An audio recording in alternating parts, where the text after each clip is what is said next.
ہلکا اور کم عذاب، سب سے بخاری شریف کی حدیث ہے، اس کا مفہوم پیش ہے۔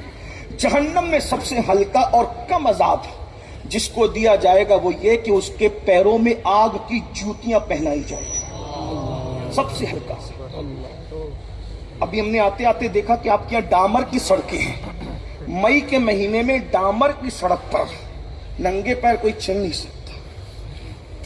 سورج چوتھے آسمان پر ہے۔ علامہ صاحب سورج کا تذکرہ فرما رہے تھے، مادی آفتاب کا تذکرہ علامہ صاحب فرما رہے تھے۔ وقت ہوتا تو شاید ہم سنتے، بہت اچھی گفتگو علامہ صاحب فرما رہے تھے، لیکن آپ سے میں پوچھنا چاہتا ہوں، چوتھے آسمان پہ سورج ہے اور وہ ڈامر کی سڑک کو گرما دے تو ہم پیر نہیں رکھ سکتے، پیروں میں جہنم کی آگ کی جوتی، یہ سب سے ہلکا ہے۔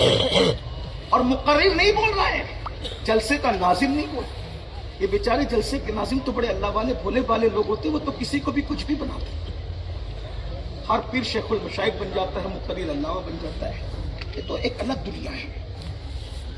گویا کہ یہ مذہبی نشے کی دنیا ہے، مذہب کے نام پہ نشہ بانٹا جا رہا ہے۔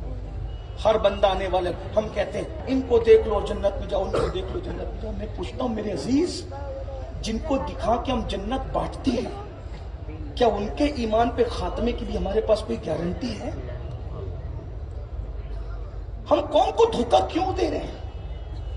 صرف اپنے جلسوں کو فکس کرنے کے لیے قوم کے ساتھ اتنا بڑا فریب۔ اگر کوئی میرے بارے میں پوچھے اور میں واقعی اللہ سے ڈرتا ہوں تو مجھے فاروق اعظم کی سنت پہ عمل کرنا چاہیے۔ فاروق اعظم کہتے ہیں اگر اعلان ہو کہ سب جنت میں جائیں گے ایک نہیں جائے گا تو مجھے ڈر لگے گا کہ وہ ایک جو نہیں جائے گا شاید میں ہی ہوں، اور اگر یہ اعلان ہو کہ سب جہنم میں جائیں گے ایک جنت میں جائے گا تو مجھے امید ہوگی کہ انشاءاللہ وہ ایک میں ہی ہوں۔ نہ بالکل بے خوف ہو جاؤ کہ آوارگی کرو، نہ بالکل ڈر جاؤ کہ خدا سے مایوس ہو جاؤ، نہ یہاں پر مایوسی ہے، نہ یہاں پر جو ہے خوف خدا سے نجات ہے۔ الایمان بین الخوف والرجاء، ایمان خوف اور امید کی درمیانی کیفیت کا نام ہے۔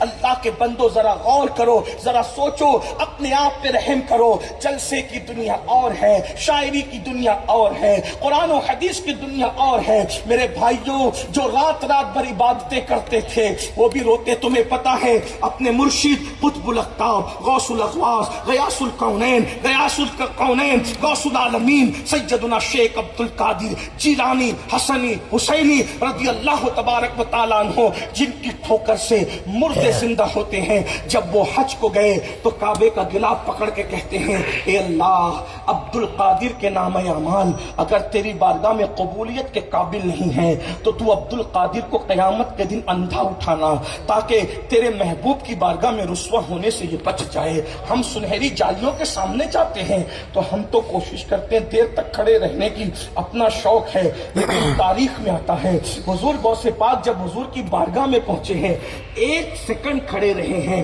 اور کہا اللہ ان کے صدقے میری مغفرت کر دے، اور آگے بڑھ گئے۔ کسی نے کہا اتنی جلدی؟ تو کہتے ہیں ہمت نہیں ہوتی کہ ان کو منہ کیا دکھائیں، اندازہ تو فرمائے میرے بھائی تو ہم کہاں ہیں۔ اللہ اکبر، جب میرا خطیب اعلان کرتا ہے کہ قبر میں نبی کا دیدار ہوگا، حشر میں نبی کا دیدار ہوگا، تو ہم نعرے لگاتے ہیں، کبھی یہ نہیں سوچتے کہ نبی کا دیدار ہوگا اور حضور ناراض ہو کے ہم سے منہ پھیر لے تو ہمارا بنے گا کیا؟ ہم نے کیا کیا ہے؟ ہمارے کرتوت تو دیکھیں میرے بھائیوں۔